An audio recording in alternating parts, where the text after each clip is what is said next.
शिवाय। श्री शिवाय नमस्तुभ्यम। श्री आदिशक्ति पार्वती माताए नमः। श्री विघ्नेश्वराय नमः।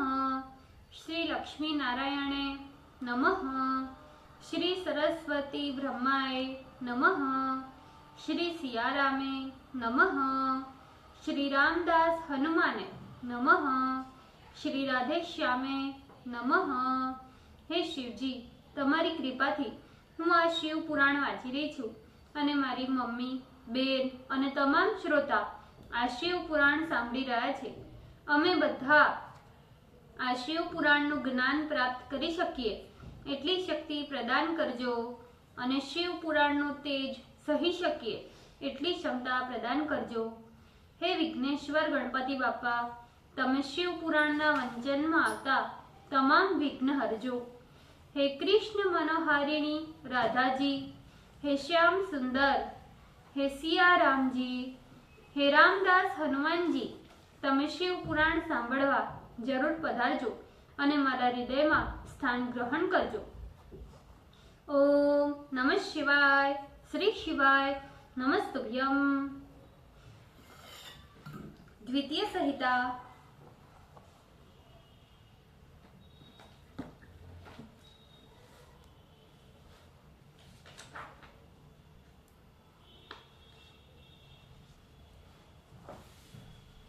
कुमार खंड 4।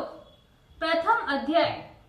द्वितीय सहस्त्र वर्ष पर्यंत शिवजी का पार्वती के साथ में विहार करना। Page number 674। कवि इस कुमार खंड के प्रारंभ में कुमार कार्तिकेय का नामोच्चारण कर वस्तु निर्देशात्मक मंगल प्रारंभ करते हैं। कार्तिकेय के उत्पन्न होने से जिनका मन अत्यंत संतुष्ट है, जिन्हें प्रेमातिशय अत्यंत प्रिय है, जो सबको प्रेम प्रदान करने वाले हैं, जो स्वयं पूर्ण है और दूसरों को भी पूर्ण करते हैं, संपूर्ण ऐश्वर्य के एकमात्र स्थान होने से, जिन्हें किसी प्रकार की कामना नहीं है, जो स्वयं सत्य स्वरूप है, सत्यमय है, जिनका सतात्मक ऐश्वर्य तीनों कालों में सत्य है, जो सत्य प्रिय एवं सबको सत्य प्रदान करने वाले हैं, ब्रह्मा विष्णु जिनकी वंदना करते हैं और जो अपनी इच्छा से ही विग्रह धारण करते हैं, ऐसे नित्य शिवजी की हम वंदना करते हैं। नारद जी बोले, हे ब्रह्मन, लोक कल्याणकारी शंकर जी ने विवाह करने के पश्चात कैलाश जाकर क्या किया, उस वृतांत को हमें सुनाइए। परमात्मा शिव को किस प्रकार पुत्र उत्पन्न हुआ, जिस पुत्र के निमित्त आत्माराम होते हुए भी उन्होंने पार्वती से विवाह किया। हे ब्रह्मन, तारकासुर का देव कल्याणकारी वध किस प्रकार हुआ, मेरे ऊपर कृपा कर ये सारी बात विस्तार से कहिए। सुत जी बोले, नारद के इस प्रकार वचन सुन प्रजापति ब्रह्मा शिवजी का स्मरण कर प्रसन्न मन से कहने लगे, हे नारद, तुम शिवजी का चरित्र सुनो। मैं कार्तिकेय उत्पत्ति की दिव्य कथा तथा उनके द्वारा किए गए तारकासुर के वध का वृतांत कहता हूँ। मैं जिस कथा को कहता हूँ वो कथा समस्त पापों को नष्ट करने वाली है। इसके सुनने से निश्चय ही मनुष्य सभी प्रकार के पापों से छुटकारा पा जाता है। यह आख्यान पाप रहित, गोपनीय तथा अत्यंत अद्भुत है। पाप संताप को दूर करने वाला है तथा सभी विघ्नों को नाश करने वाला है। ये संपूर्ण मंगलों को देने वाला, पुराणों का सारभूत अंश तथा सबके कानों को सुख देने वाला है। आनंददायक मोक्ष का बीज तथा कर्म मूल का विनाशक है। शिवजी शिवा से विवाह कर कैलाश पर आकर अत्यंत शोभित हुए और देवताओं के कार्य साधन का विचार करने लगे। उन्होंने तारकासुर के द्वारा दिए गए अपने भक्तजनों की पीड़ा के विषय में भी विचार किया। इधर शिवजी जब कैलाश पहुंचे तब उनके गण प्रसन्न होकर उनको नाना प्रकार का सुख प्रदान करने लगे। शिव जी के कैलाश पहुंचते ही महान महोत्सव होने लगा। सब देवगण प्रसन्न होकर अपने अपने स्थान को चले गए। हे नारद, अनंतर महादेव सदाशिव गिरी कन्या शिवा को लेकर महादिव्य मनोहर एवं निर्जन स्थान में चले गए। वहां उन्होंने रति को बढ़ाने वाली शैया का निर्माण कर उसे पुष्प तथा चंदन से सुशोभित किया। उस अद्भुत मनोहर शैया के समीप ही नाना प्रकार की भोग सामग्री भी स्थापित कर दी। उसी शैया पर भगवान मान देने वाले शंभु पार्वती के साथ देवताओं के वर्ष प्रमाण के अनुसार सहस्त्र वर्ष तक विहार करते रहे। लीला से दुर्गा के अंग स्पर्श मात्र से सदाशिव कभी मूर्छित हो जाते थे, कभी पार्वती शिव के अंग स्पर्श से मूर्छित हो जाती थी। इस प्रकार रमण करते हुए उन्हें दिन रात का ज्ञान नहीं होता था। लोक धर्म के प्रवर्तन करने वाले शिव जी को रमण करते हुए बहुत समय भी क्षण मात्र के समान बीतने लगा। तब एक समय इंद्रादि सब देवता मेरु पर्वत पर एकत्र होकर विचार करने लगे। यद्यपि शिव तो योगीश्वर, निर्विकार, आत्माराम तथा माया रहित है, हम लोगों के कल्याण के लिए विवाह किए हैं, किंतु अब तक उनको कोई पुत्र उत्पन्न नहीं हुआ। इसका कारण ज्ञात नहीं होता, अतः पुत्र उत्पन्न होने में विलंब का कारण क्या हो सकता है? ब्रह्मा ने कहा। इसी समय देवदर्शन नारद ने देवताओं से कहा कि शिवाशिव के रमण करते हुए जो काल बीत रहा है वो बहुत थोड़ा है। तब देवता लोग उनके रति का अपरिमित समय जानकर बड़े चिंतित हुए। फिर मुझ ब्रह्मा को साथ लेकर विष्णु के समीप गए। वहां जाने पर देवता लोग तो चित्रलिखित पुतले के समान खड़े हो गए, किंतु मैंने नारायण को प्रणाम कर सारा अभीष्ट वृतांत उनसे निवेदन किया। पुनः ब्रह्मा जी नारायण से कहने लगे, हे योगीश्वर, शंकर देवताओं के वर्ष के मान के अनुसार सहस्त्र वर्ष पर्यंत मैथुन कार्य में निरत है और मैथुन से विरत नहीं होते। भगवान विष्णु कहने लगे, हे जगत के विधाता, चिंता करने की कोई बात नहीं है, सब कल्याण होगा। हे देवेश, तुम महाप्रभु शंकर की शरण में जाओ।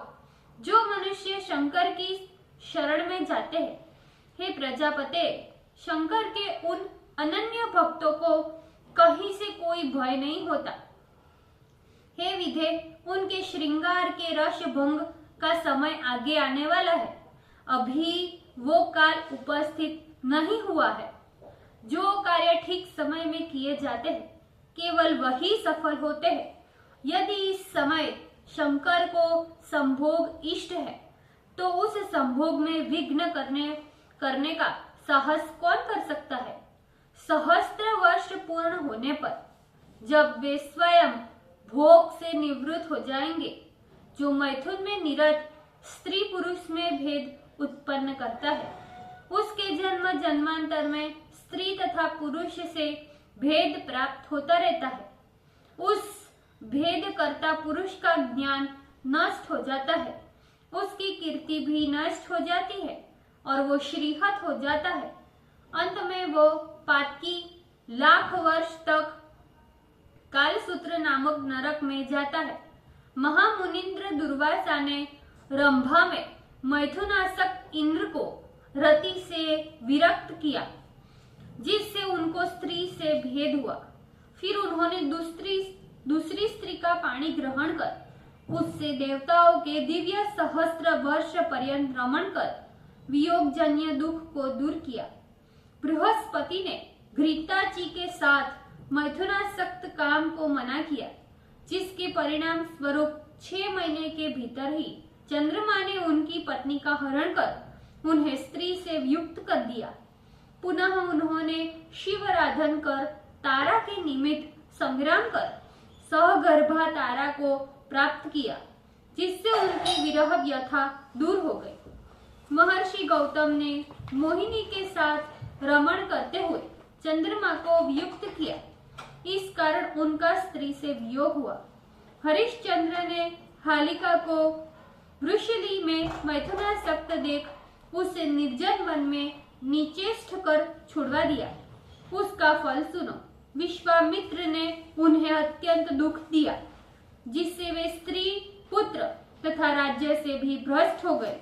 फिर उन्होंने शिवराधन कर पाप से छुटकारा पाया। वृषली में आसक्त हुए अजामिल को तो भय से किसी देवता भी मना नहीं किया।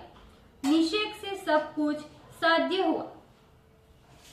निषेक ही फल देने वाला होता है। उस निषेक को कौन निवारण कर सकता है? अभी शंकर के संभोग का काल देवताओं के दिव्य सहस्त्र वर्ष पर्यंत शेष है। जब हे देवगण उतने वर्ष पूर्ण हो जाए, तब तुम लोग शंकर के समीप जाना और ऐसा उपाय करना जिससे उनका वीर्य पृथ्वी में गिरे। उनके उसी वीर्य से स्कंद नामक पुत्र उत्पन्न होगा। अतः हे ब्राह्मण, उस समय तुम देवताओं को साथ लेकर अपने स्थान को चले जाओ और शिव जी को पार्वती के साथ निर्जन में संभोग का आनंद लेने दो। ब्रह्मा जी बोले, हे नारद, ऐसा कहे लक्ष्मीपति शीघ्र ही अंतःपुर में चले गए और सभी देवताओं के साथ मैं अपने स्थान पर चला आया। इस प्रकार बहुत दिन तक शक्ति एवं शक्तिमान के विहार से ये पृथ्वी भाराक्रांत हो शेष एवं कच्छप के द्वारा धारण करने पर भी कांप उठी। तब कच्छप से भार के आक्रांत सबका आधारभूत पवन स्तंभित हो गया, जिससे समस्त त्रैलोकी भय से व्याकुल हो उठी। फिर सभी देवता मुझे साथ लेकर विष्णु की शरण में गए और दुखी होकर सारा वृतांत विष्णु से निवेदन किया।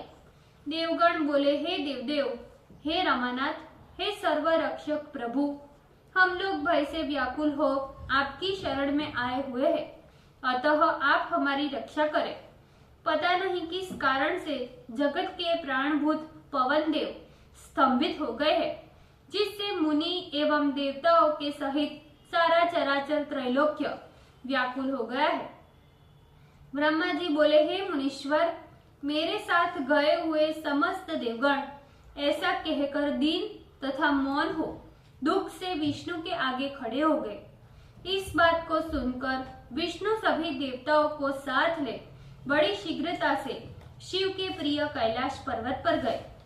सूरवल्लभ विष्णु कैलाश पहुंचकर मुझ ब्रह्मा तथा उन देवगणों के साथ शिव के मनोहर स्थान को देखने की इच्छा से शिव के आश्रम पर गए, किंतु वहां शिव को न देख वे आश्चर्य में पड़ गए।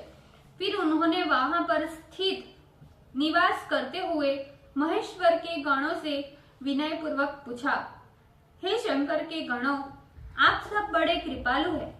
आप लोग बताइए कि सर्व प्रभु शंकर इस समय कहाँ पर है?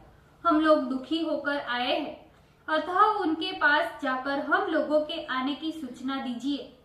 ब्रह्मा जी बोले, देवताओं के सहित विष्णु की बात सुनकर उन गणों ने प्रीतिपूर्वक रमापति विष्णु से कहा, हे नारायण, प्रेम से सुनो, हम लोग यथार्थ कहते हैं।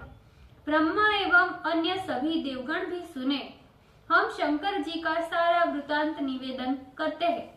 अनेक लीला करने में सर्वथा कुशल भगवान शंकर हम सबको प्रेम से यहाँ नियुक्त कर पार्वती के घर में गए हैं। हे रमानाथ, वे शंकर घर के भीतर क्या कर रहे हैं ये हम लोग नहीं जानते। ऐसे वहां गए उनको बहुत वर्ष बीत चुके हैं। ब्रह्मा जी बोले, हे मुनिश्रेष्ठ, इस बात को सुनते ही देवगणों के सहित विष्णु आश्चर्यचकित हो गए। फिर सबके साथ शिव के द्वार पर गए। वहां देवताओं एवं मुझ ब्रह्मा के साथ जाकर ऊंचे स्वर में आर्तवाणी से प्रेम पूर्वक सर्वलोकेश्वर शिव की स्तुति करने लगे। विष्णु बोले, हे महादेव, हे परमेश्वर, आप मंदिर के भीतर क्या कर रहे हैं? तारकासुर से भयभीत हुए हम सभी देवगण आपकी शरण में आए हैं। आप हम लोगों की रक्षा करें। इस प्रकार मुझ ब्रह्मा तथा देवताओं के सहित विष्णु ने शिवजी की अनेक प्रकार से स्तुति की। हे मुनीश्वर, उस समय तारकासुर की पीड़ा से उत्पन्न हुए दुख से नारायण रोने लगे। तारकासुर से पीड़ित हुए देवताओं के आर्त भरे शब्द एवं शिवजी की स्तुति से मिश्रित हो जाने से उस समय महान कोलाहल मचने लगा। ओम नमः शिवाय। श्री शिवाय नमस्तुभ्यम। ભૂલચૂક માફ કરજો શિવજી, કૃપા રાખજો। આજના શિવપુરાણના વંચનનું પુણ્ય મને પ્રદાન કરજો શિવજી। ઓમ નમઃ શિવાય। શ્રી શિવાય નમસ્તુભ્યમ।